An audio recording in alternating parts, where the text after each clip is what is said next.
What a life, eh, freak?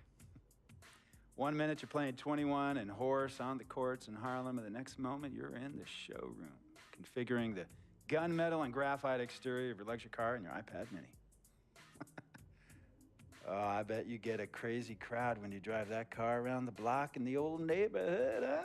Yeah, I'm living the dream. Mad pandemonium. But folks from back around the way are real proud of me. Yeah, I hear you. Local kid makes good. You know, it kind of reminds me of when I took my tech stock public and I rang the New York Stock Exchange bell, and my mom's friends called her up and said, "Maggie, is that your son on Bloomberg News this morning ringing the bell?" And my mom says, "Yes, sirree, Bob, it was him." That was a great moment, freak. And you know, our lives are like a pearl necklace of great moments, all strung together with the finest silk thread of memories. And we have to be very careful how we cultivate those pearls and we thread that necklace. Does this meeting by any chance have to do with Vic Van Leer? I grew up in the burbs, freak. I wasn't poor, upper middle class, comfortable. My daddy worked as an accountant for one of the largest insurance firms in the country. Smart with his money. Mom didn't have to work. I went to boarding school. And my dad died of a heart attack when I was a freshman at MIT. I was a movie geek, wanted to be a civil engineer, but I made my fortune by becoming a hybrid of both those interests. My dad didn't want me to be an accountant. Oh, listen to this. My best friend was a guy named Isidore. Yeah, we called him Izzy. He was one of the smartest human beings I have ever met in my life. I mean, Izzy was taking second-year college calculus courses as a high school sophomore, right? Straight-A student, full ride to MIT. Izzy had the world at his fingertips. But he was always looking for trouble, and trouble found him. He ran with the wrong crowd. And when we got to MIT, he got this great job working for a financial consulting firm in Boston. But every weekend, he would fly to Vegas. You see, Izzy had a system for counting cards in Vegas that had the big casinos on the Strip. Oh, stymied. He would come back to MIT with suitcases filled with $200,000 in cold cash. What? Yeah. So your man Izzy was getting hit off like that? Like a fat rat in a cheddar cheese factory, freak.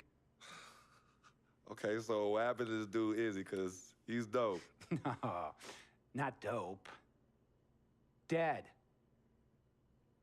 After he'd been missing for 3 weeks, the Nevada State Police never found hide nor hair of Isidore. And our friendship took a hit when he asked me to hang out with him in Vegas, and I said I wouldn't do it because I knew he was on a dark and twisted path in his life. And yes, he was my dude. But no way was I gonna throw my life away trying to show my loyalty to a guy who really and truly didn't understand what loyalty was all about. So this meeting is about Vic. Correctamente. Okay, well, sir, Vic isn't Izzy. And why's that, freak? Well, for one thing, you and your dead friend Izzy didn't grow up poor. Me and Vic grew up in a neighborhood where we had to look over our shoulder every 2 seconds to make sure nobody was going to walk up on us and rob us. True. Izzy and I did not grow up in the hood. But we, like you, thankfully grew up in a 2-parent household. But even that wasn't enough for Izzy. He wasn't satisfied. He was always looking for a 5-alarm fire when he already had the warmth and comfort of a loving family. This is not about class warfare, freak. This is about the consequences of making bad choices and risking it all when you feel like you have nothing to lose. Vic is like a brother to me, sir. But you shouldn't be Brother Vic's keeper, freak. Would a brother go looking for trouble and put your career and your livelihood at risk by getting into fights at nightclubs and seedy after-hour joints and then scream to the media, "Yeah, it's all good, I'm an FOF, friendo freak. It's all misunderstanding. Y'all be haters, don't hate my game." I don't think a brother would do that to someone they really cared about, but a guy who looked at you like a meal ticket would. No. See, you don't understand Vic. Really? I don't understand. No.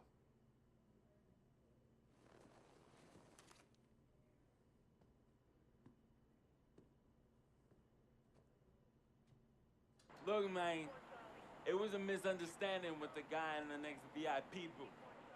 His honey started flirting with me, so naturally I started flirting back.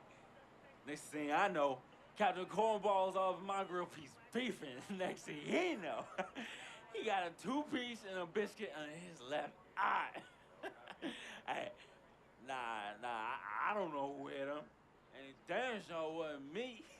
Hey, Captain Cornball's mad because I'm an FOF, friend of freak. Hey, but check this out, though. He needs to train that hottie before he leave the house, though. Yo, he's hotties ain't loyal, man. What's there to understand? Are you freaking blind? You know, I just want to know, how much did you pay your lawyers to make all this go away? Almost 100,000. Excuse me, son, I'm sorry, I couldn't hear you. I said I paid almost $100,000. Exactly. And if you keep riding shotgun with Vic, you're gonna go broke. Quick, fast, and in a hurry. Look, Vic is my friend, and I grew up with him. How many times I gotta tell you, sir? Freak, this is not a request. I am not asking you to do this. I am telling you to do this. And the first order of business is that Mr. Vic Van Leer is banned from traveling with you on the road. Vic is banned from the locker room. And Vic is banned from this arena. And if I catch this guy, Vic, in or anywhere near the facilities, Mr. Vic Van Leer will be arrested for trespassing. Are you serious, sir? Brother, I'm as serious as cancer. We all know that can be deadly. You know, when me and Vic were kids, playing summer tournaments at the Dome, we always imagined making it to the pros, right? And after the crowds left, just a street light was on the court, like 11:30, 12 midnight, even 1 in the morning sometimes. We used to practice player introductions, running on the court, giving dap, high-fiving the teammates. Vic, he would act as an announcer. You know, he would introduce me, announce my name on the loudspeaker, and the Jumbotron would flash my image like a little guy dressed in long shorts and a jersey. And now, fresh off his 3-game, 62-point scoring streak, the youngest player to ever do so in NBA history, Frequency Vibrations.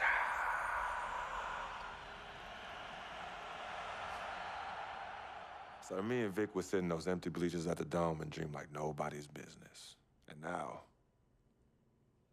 I'm living a dream. For real. And in so many ways, Vic was part of that. Please, listen to me. I mean, I know this guy's your dude from way back. Look, me and Vic go way back like the front seats of a '67 Cadillac. That's good. We go way back. Did you say front seats? Front seats of a '67 Cadillac. We go way back like the front seats of a '67 Cadillac. Well, do you have any crickets?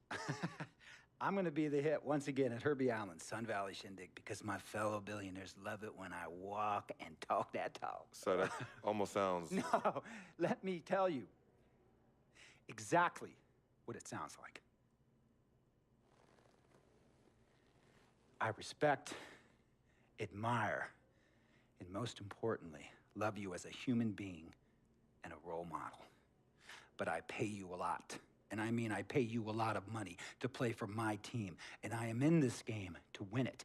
And you can't win it with an albatross around your neck like Vic. So Vic is done. History. And here's some more lingo that I picked up from a former megastar who used to play for me several seasons ago. Thought I would never release him until I did. And now he's the sixth man on a struggling team in Venice.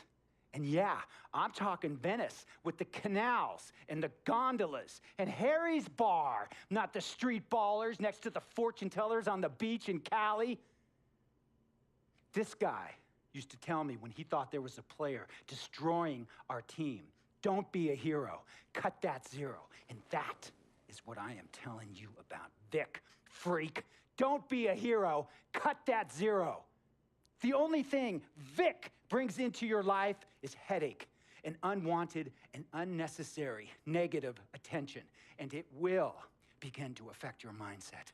And when it affects your mindset, it's going to affect your play. And when it affects your play, it's going to affect my team. And when it affects my team, it's going to affect my money. And if it affects my money, Google Translate will become your new freaking friend. I want a championship ring, freak, and I want you to help me get that ring.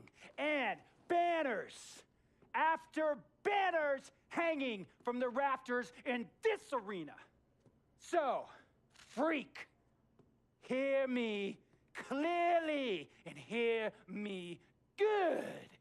V, G, Vic, gotta go.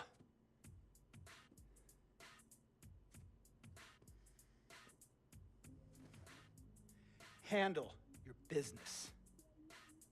And remember, that contract you signed contains a morality clause, a very important clause that revolves around your conduct on and off the court, and how it can negatively impact my team. Now, I don't want you to have to learn Italian or Croatian as a second language. And hey, playing pro ball overseas, there's nothing wrong with that. But the arenas are nothing like this, nor will the money be the same. And on top of all of that, this is the US of A, the greatest freaking country in the world. Ask yourself, is Vic worth all that? Think about it. Think long, think wrong.